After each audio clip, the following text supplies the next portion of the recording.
Vamos começar já o debate sobre a seletividade penal, opressão e extermínio da juventude negra. Queria chamar aqui para compor a mesa o Bruno, da Comissão de Igualdade Racial da OAB.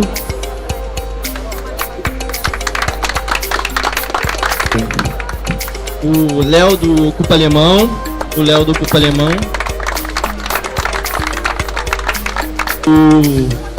O Tristão do IDDH, Instituto de Direitos Humanos.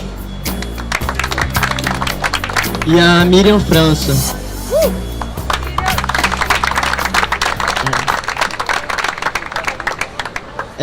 Esse é um debate sobre a seletividade penal, a opressão e o genocídio da juventude negra. Eu me chamo Vento Farias Lima, eu faço parte da campanha pela liberdade do Rafael Braga. O Rafael Braga, que foi preso no dia 26 de 6 de 2013, né? Durante um ato da manifestação no centro, que pedia a revogação do aumento da passagem. O Rafael não participava do ato, porém, né, ele foi detido e com eles foram encontrados materiais de limpeza, como garrafa de pinho-sol, e mesmo assim ele foi preso. A gente acha que, a gente tem certeza, na verdade, que ele faz parte de todo um sistema de seletividade penal, de genocídio, né? Em 2012, 56 mil pessoas foram assassinadas no Brasil e 30 mil eram jovens entre 15 e 19 anos e 76% desses jovens eram negros e negras. Em 2013, 53% da população carcerária é negra. Porém, esse número já deve estar muito maior agora. E, ao mesmo tempo, de 2013, 53%, atualmente, segundo o companheiro aqui, atualmente já está em 70 e pouco. E esse número deve estar muito maior, como eu falei agora, como o companheiro falou, atualmente já está em 70 e pouco. E, ao mesmo tempo, a polícia continua matando covardemente na favela, né? Utilizando os autos de resistência, utilizando os argumentos racistas do sistema aí. E aí a gente queria começar aqui esse debate. Bom, então, como falar em pouco tempo, sei lá, dividido em 15 minutos, essa predisposição do sistema criminal em selecionar os jovens negros para o cárcere, ou melhor, para o extermínio, entendendo como extermínio, o extermínio da própria vida, o extermínio da dignidade, o extermínio cultural.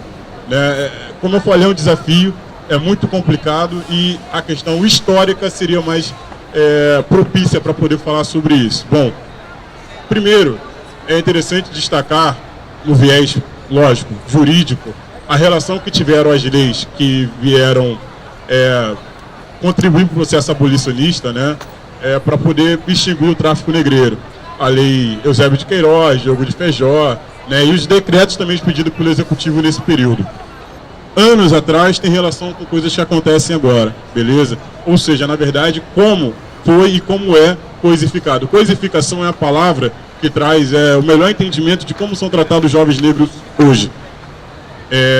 Gente, eu acho que estou considerando que eu acho que não tem como eu tratar esse histórico das leis aqui com profundidade, então eu vou falar de outra forma. Bom, trazendo o caso do Rafael Abaila, né, eu acho que é mais interessante falar dessa questão de como a justiça criminal trata hoje o jovem negro, por mais que ele não tenha indício de autoria, não tenha justa causa, né, doutor? Indício de autoria, materialidade da questão, né, mesmo assim é possível enxergar nele como o criminoso número 1.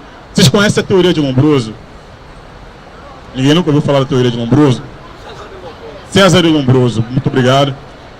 César de Lombroso falava que o criminoso perfeito é aquele que, o delinquente ideal, é aquele que aparentemente na sua estética, ele seria, né, acho que teria como falar melhor, o feio, o negro e o pobre. Bom, hoje a ciência já superou isso, né, inclusive a ciência jurídica, e já diz que essa relação biológica não tem nada a ver. Porém, o sistema criminal opera ainda dessa maneira, com essa seleção. Acho que é a melhor forma de falar sobre seletividade. E aí, seria talvez a melhor maneira de explicar, calma aí, como é que a pessoa pode olhar para o Rafael no meio de uma manifestação onde não há nenhuma característica que ele estivesse participando daquela manifestação, mesmo assim ele seria o criminoso ideal. Ou seja, olha para você, vem, recrutei você, né? como falar do recrutamento do sistema penal? É muito complicado porque eu estou tendo dificuldade porque eu precisaria muito falar da questão histórica, porque é o que fundamentaria isso, principalmente aqui no Rio de Janeiro, quando era conhecido como Cidade Negra, né? Quando tinha um medo de insurreição dos escravos, né? Existiam aqui negros livres e negros escravos ainda. E o medo da insurgência criou um termo que é atividade suspeita. Sidney Chalub já escrevia sobre isso, né? Ou seja, quando via um grupo de negros reunidos, existia a ordem para que a autoridade policial da época abordasse aquele grupo em atividade suspeita e ele fosse recrutado para o sistema penal. Né? Vocês conseguiram entender isso? Coloquei de forma tranquila? Estou tendo um problema para poder reduzir isso, por favor, tá? Quando for o tempo você me avisa. Então, um outro problema da cosificação, por exemplo, é o caso do Vinícius Romão. Vamos lá. Olha para esses quadradinhos que estão na frente aí de vocês. Esse quadradinho, não parece quadradinho do lado? Quadradinho branco não parece quadradinho do lado? Parece, não parece? Beleza, vamos usar um outro exemplo. Essa cadeira branca não parece outra cadeira branca? A minha cadeira branca não parece a cadeira branca dele? Vocês diriam que são iguais, não diriam? São iguais ou não são iguais? Não são iguais? Por que não são iguais? São semelhantes, mas não são iguais. E o que difere essas duas cadeiras? Como o tempo é rápido, eu vou te cortar. O número de série. Ou seja, se eu olhar num olhar superficial para essas duas cadeiras, eu vou dizer que elas são iguais. Mas se eu tiver a preocupação em investigar a identidade dessas cadeiras, eu vou encontrar o número de série. Ou seja, eu estou conferindo identidade dessas cadeiras. Quando o caso do Vinícius Romão é um exemplo. Né? Eu falar que ele foi preso porque ele parece o Dione, porque também tem black. E assim tem sido o recrutamento de jovens negros ao sistema penal hoje. Né? Eu recruto porque o negro... Aquele jargão que todo negro se parece. Vocês lembram disso? Já ouviram isso? Então, né? Então eu recruto pessoas, desprovendo essas pessoas de sua condição humana, cosificando essas pessoas sem a preocupação de conferir identidade dessas pessoas. Vocês conseguiram entender isso? Deu para entender? E todo o processo de escravidão, do pós-escravidão, como o processo, como o Código Penal foi reinventado 2 anos após a abolição da escravidão, como a justiça criminal começou a abordar os indesejáveis, né, socialmente indesejáveis, né, começa a explicar todo esse processo de cosificação. Só para dar um exemplo, Zacconi tratou a questão do Amarildo, por exemplo, do mais um processo de indignação. Ou seja, quando a pessoa ela obedece ao estereótipo do traficante, a sociedade entende que bandido bom é bandido... Gente, participa comigo, pelo amor de Deus. Seria bandido morto, não é? Não é o que a sociedade pensa? Pois bem, quando o Zacconi consegue fazer cair a máscara e ele diz, não, peraí, Amarildo não era bandido. Amarildo era cidadão, ele trabalhava. Aí começa a dicotomia, né? Por bandido e cidadão. Bandido não é cidadão. Começa um problema. Mas vocês conseguem entender como o estereótipo trabalha hoje, a construção do estereótipo, ele cosifica o ser humano, principalmente se ele tiver todas as características lombrosianas, se ele for negro, se ele for feio, se ele for pobre. Conseguiram entender isso?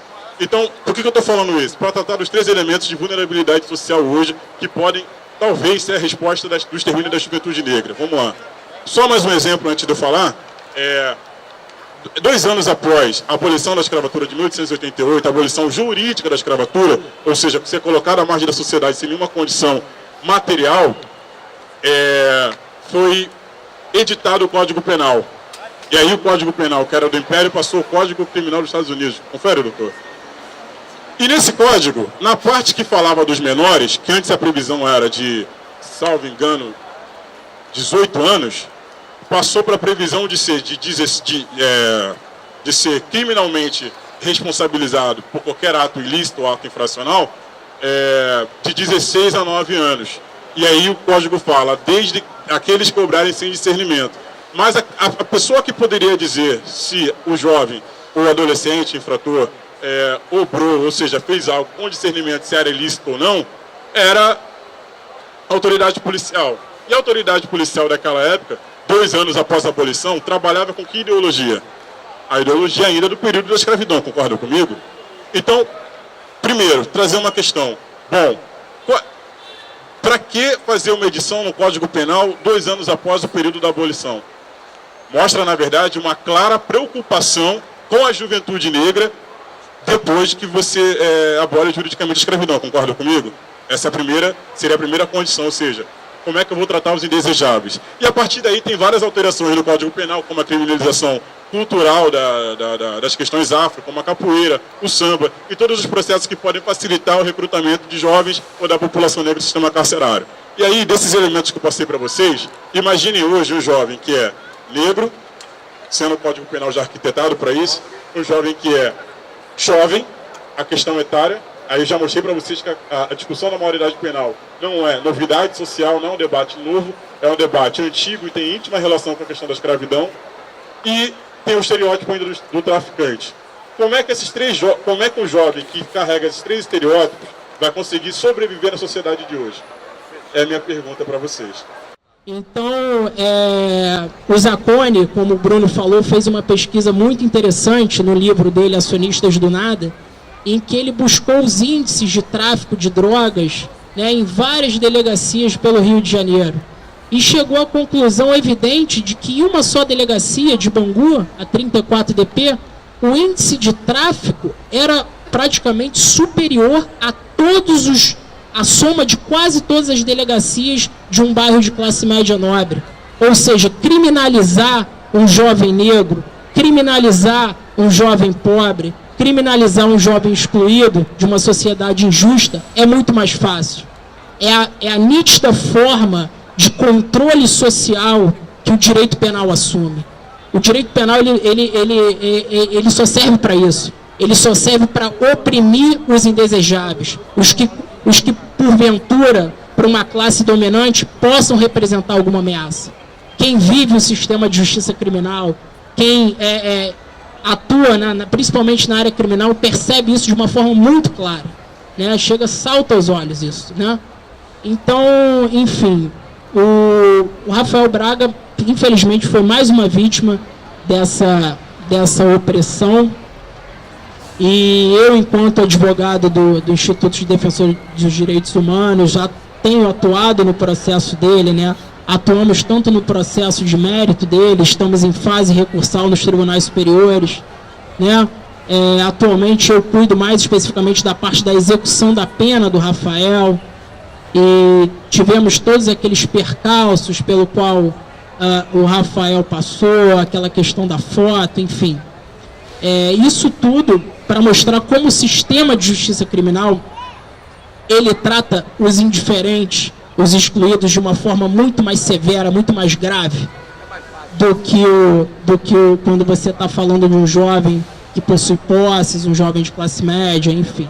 A gente sabe como a justiça criminal é injusta. A gente não pode nem falar de justiça, né? É uma injustiça criminal constante, que só serve para oprimir, que só serve para marginalizar, que só serve para inferir todo tipo de mazela ao ser humano que passa pelo sistema de justiça criminal, né? As nossas políticas criminais, o proibicionismo, né? Essa coisa do combate às drogas, da guerra às drogas, enfim, isso tudo tem um fundo, né? Tem alguém lucrando com isso, isso é óbvio. Isso aí não há dúvidas de que tem alguém que está lucrando com isso, né? E defender essa questão da guerra às drogas e qualquer outra política criminal opressora é algo que é totalmente acrítico, estéril, e que quem defende esse posicionamento precisa realmente revisar o que defende. E já estou concluindo aqui, um outro ponto que eu lembrei aqui que é super importante para falar do caso Rafael são as teorias sociológicas da criminologia, né? A gente tem que ver o Rafael, como o Howard Becker falava, a questão do labeling approach, a teoria do etiquetamento. Cara, o Rafael é um vulnerável, ele é um negro, ele é um pobre, ele é uma pessoa de baixa renda, ele está muito mais vulnerável, é uma presa muito mais fácil ao sistema de justiça criminal. Daí que se fala que ele é uma pessoa que está etiquetada, ou seja, ele é de fácil alcance ao sistema de justiça criminal. E a partir do momento em que ele é alcançado e entra no sistema, nas mazelas do sistema, ele já está etiquetado, né? Isso o Becker falava e falava muito bem. A gente chama essa teoria do labeling approach. Então o Rafael é um caso emblemático disso. Eu lembro do nosso colega Carlos, quando foi sustentar a apelação do Rafael na terceira Câmara Criminal, e numa sustentação brilhante para os desembargadores que, infelizmente, não conhecem a criminologia, só conhecem a dogmática penal fria e que totalmente divorciada dos elementos estruturais que formam a nossa sociedade desigual. O Dr. Carlos Martins falou do Labeling Approach, sabe? Foi um grande orgulho estar ali naquele momento. E, infelizmente, a gente tem um judiciário conivente, um poder constituído totalmente conivente com isso. E essa discussão, né? O Eduardo não pôde esperar essa discussão, né? Enquanto se discute diminuir essa redução da maioridade penal, muitas vezes nas favelas e nos guetos do Brasil, às vezes eu tenho a impressão de que pode acabar sendo até uma coisa que não faça muita diferença pra gente, porque lá dentro as coisas não funcionam da forma que funcionam aqui fora, né? Então, pois é, eu acho que acho muito bacana esse evento, respeito muito o pessoal que organiza isso aqui. É um pessoal que faz essa campanha pelo Rafael Braga, é um pessoal que, assim, muito respeitoso, eu queria deixar isso até bem claro. A gente do Ocupa Alemão e de outros movimentos de favela, a gente tem muito pé atrás com movimentos de classe média, movimentos brancos. Porém, tem alguns parceiros, alguns grupos, algumas pessoas que são respeitosas, que realmente chegam nos processos para somar.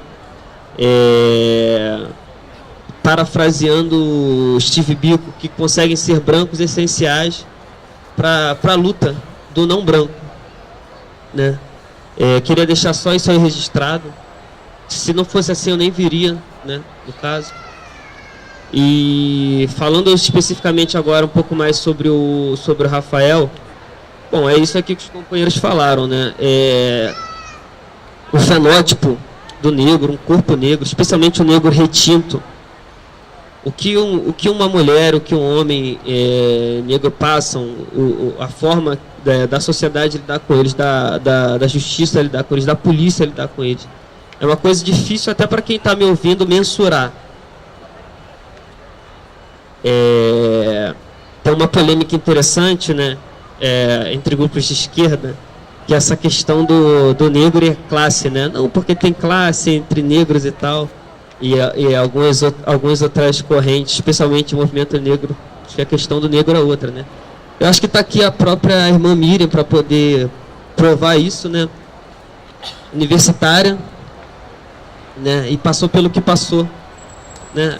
A polícia e a justiça, ela às vezes não faz muita diferenciação se o negro é universitário, se ele é favelado, que antes de tudo, na verdade, vem a cor, né? A gente do Ocupa Alemão entende que o racismo é a maior de todas as opressões, incomparavelmente, e antes da pessoa ser qualquer outra coisa, antes dela ser mulher, antes de ser trans, antes de ser gay, ela é negra.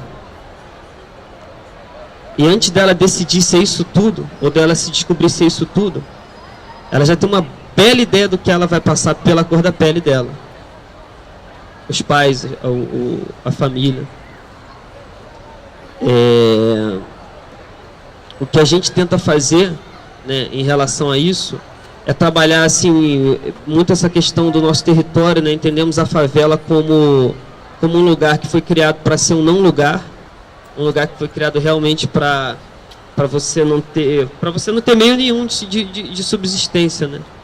Nem autossuficiente, nem para você plantar suas coisas ali, comida, enfim. É um lugar que o Complexo do Alemão, por exemplo, é uma favela que é um complexo composto de 15 favelas, em que um governo, você bota aí muito entre aspas, apesar de essas aspas não fazerem tanta diferença para mim, um governo de esquerda gastou trilhões de reais no Alemão, com teleférico, com as próprias bases de UPP. Você tem 5 lá, assim como as 5 estações de teleférico, e você olha em volta, você não vê escola sendo construída, você olha em volta, você não vê hospital sendo construído, você olha em volta, você não olha quadra poliesportiva sendo construída. E aí fica bem claro para a gente o que o governo, o que essa sociedade querem para a gente. É bom lembrar que essa questão que eu fui chamado para falar aqui, que é a questão da militarização das favelas e da UPP, a classe média bateu palmas para isso. A classe média, ela se beneficia muito com isso. A especulação imobiliária, valores de imóveis perto de favelas pacificadas, militarizadas, né? Esse termo pacificação, no jargão militar, né, que aqui no Brasil a gente pega me remete imediatamente a Duque de Caxias, que era conhecido como grande pacificador, né? Já mostra também, pela palavra, o que isso vai acarretar para um local que tem missões de pacificação, seja numa favela daqui do Brasil, seja no Haiti, que nossas gloriosas Forças Armadas estão atuando também de forma brilhante no Haiti também, né? Em missão de pacificação. E eu acho engraçado algumas coisas assim, por exemplo, eu ouço alguns cartazes até vi um por aqui, mas não estou vendo mais assim. Liberdade para os presos políticos, liberdade para todos os presos políticos. Eu queria que me definissem o que é um preso político, porque eu me considero um preso político. Eu queria saber se essa liberdade para presos políticos, se isso serve para mim também. Porque um debate desse aqui que está tendo aqui, eu não poderia fazer lá no Alemão. Porque enquanto a gente teve a ditadura empresarial militar aqui no Brasil, e esse é considerado um período de ditadura, nas favelas nunca foi diferente. E a antítese da palavra ditadura, que é democracia, bom, eu também nunca tive. Os negros, os indígenas não foram chamados para construir essa sociedade, esse Estado democrático de direito, não foram chamados para sentar numa mesa como essa aqui e discutir como seria construído isso. Então, assim, para mim, eu nunca considerei que a gente vivesse de alguma forma numa democracia. E enquanto realmente se tem visibilidade para alguns casos, né, por algum motivo, né, eu acredito que por a questão de tecnologia, foi filmado na hora que o policial lá tinha acabado de balear o Eduardo, e essa questão toda foi para a mídia, e aí está todo mundo muito comovido com o caso do Eduardo. A gente conta no Alemão um Eduardo por mês, às vezes por semana.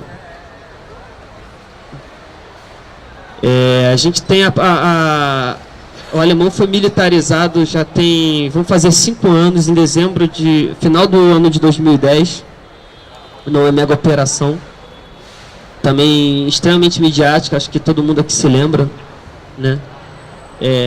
Eu gosto de frisar também a questão do papel da mídia nisso tudo, né? E se me remete imediatamente ao nonsense, que é uma palavra que ele usa, que é a fabricação do consenso. Para certas palavras, você encontra na favela também, não se espantem disso, pessoas conservadoras. Então, assim, eu acho bacana pra caramba, assim, a classe média tá aí na rua, assim, brincando de fazer revolução, brincando de quebrar banco e tal, isso aí eu acho bacana pra caramba.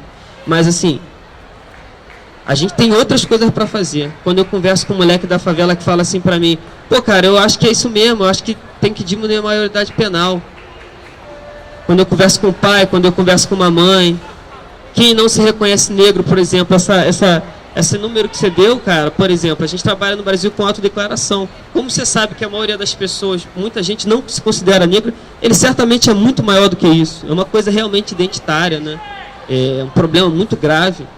E que a gente entende realmente que o negro foi empurrado para isso aqui no Brasil, né? O Kamengele Monamba diz que o racismo do Brasil é o pior de todos, do mundo. É o perfeito, obrigado. É o crime perfeito, o racismo brasileiro. Porque a gente tem essa coisa de democracia racial, né, difundida por aí.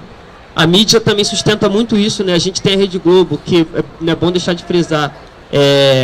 Alguns grupos de esquerda também são frisam muito a Rede Globo pela questão da ditadura empresarial militar, mas nós negros temos outros motivos para odiar a Rede Globo. A Rede Globo, em que o diretor de jornalismo Ali Camel escreveu um livro chamado Não Somos Racistas. A Rede Globo, em que apoia o projeto de militarização das favelas. Se você pegar qualquer matéria da Globo, você vai pegar a época dessa semana que eu li a reportagem, você vai pegar o último Fantástico, que eu vi a reportagem também, o penúltimo, em que você vê a reportagem, você mostra as más condições que trabalham os policiais numa UPP, com privada suja. Só que não mostra que a porra da favela, 70% do sistema de esgoto alemão a gente não tem. 70%. O combinado, quando fizeram aquela porra daquele teleférico, era que seria construído teleférico, em que é usado por 30% dos moradores. A passagem do teleférico, pasmem vocês, é R$5. O morador, ele tem direito a uma gratuidade por dia. E como eu disse para vocês, eu deixo no meio.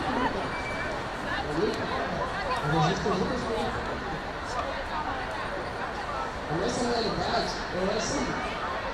O que a gente tem lá é isso aí. E eu sei que assim, é muito provavelmente vai haver nenhum desse, mas a gente está tendo uma intenção.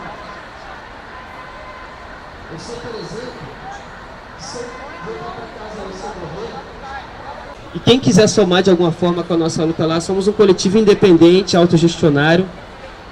Depois pode procurar para a gente trocar uma ideia de forma respeitosa. Quem quiser somar, é muito bem-vindo. E é isso, agradeço o convite. Foi avisado aqui que enquanto a gente está rolando a palestra aqui, está rolando o racismo ali da PM, estão dando uma dura ali na galera, né? Então a gente está podendo ver o racismo aí, escancarado aí, ó. Ali um ato de racismo ali. Continuando o debate sobre a seletividade penal, opressão e extermínio da juventude negra, eu queria passar agora a fala para a Miriam França. Boa noite. Eu sou a Miriam, que foi presa por suspeita de homicídio no Ceará. Vou começar falando um pouco sobre mim, que eu acho que as pessoas pouco conhecem.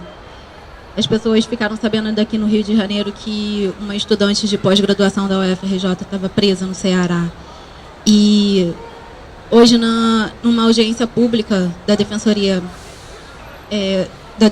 Pública, eu vi assim, muitos casos, muitas pessoas que foram lá falar, e muitas delas, praticamente todas, eram moradoras de favela.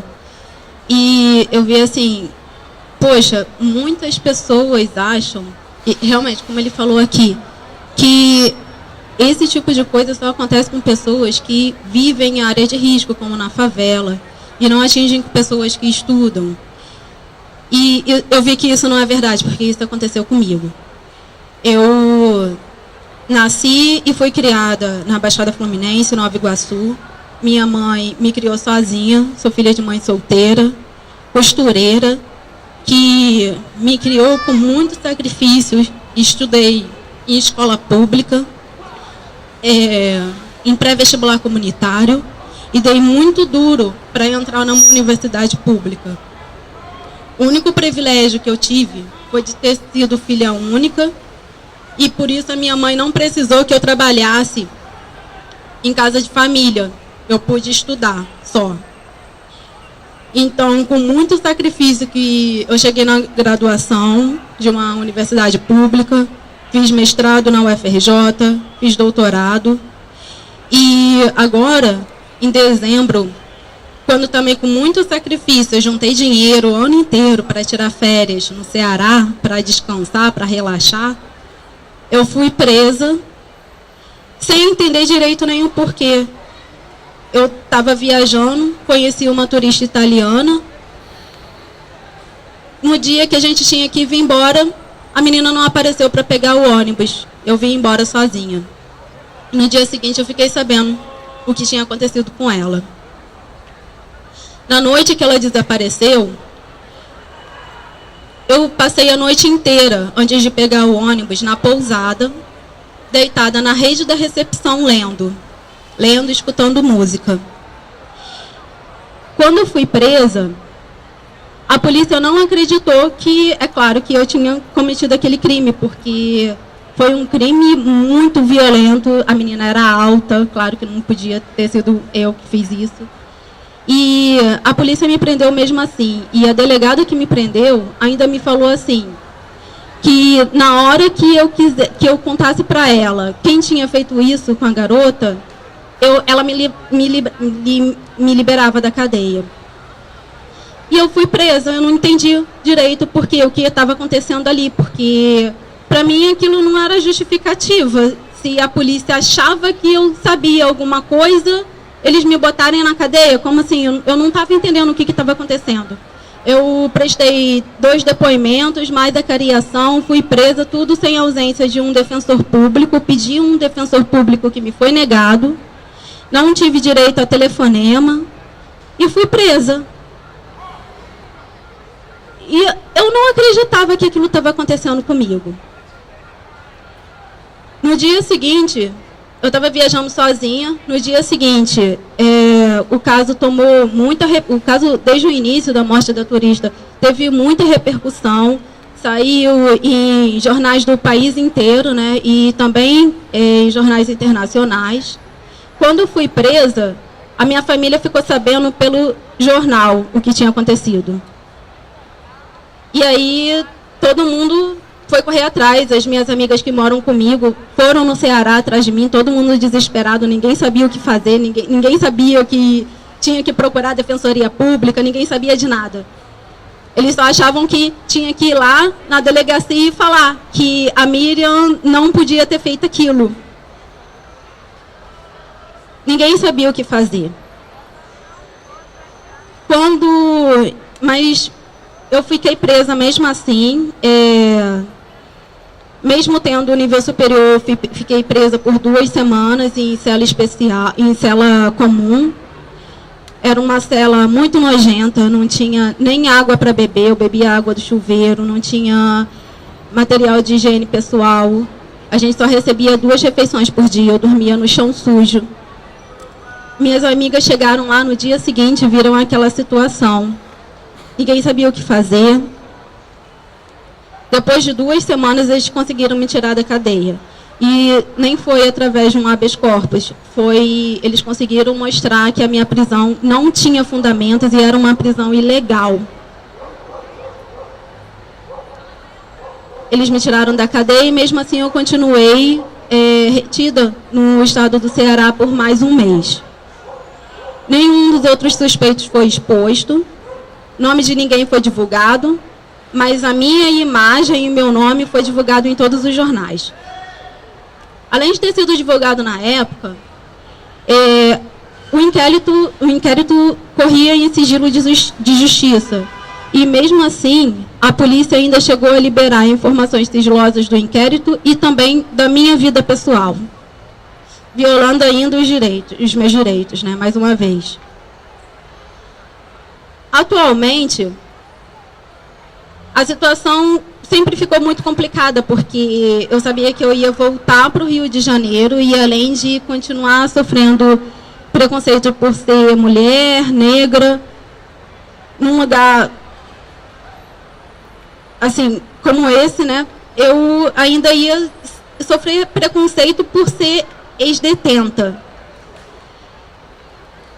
Quando eu comecei a me recuperar dessa situação, a gente ainda ficou sabendo que a defensoria que me assiste, agora, atualmente, está há quase 3 meses sem receber atualização do inquérito, porque a polícia se nega a contar o que está acontecendo. A gente não sabe o que está acontecendo, o que e por que a polícia está escondendo o inquérito.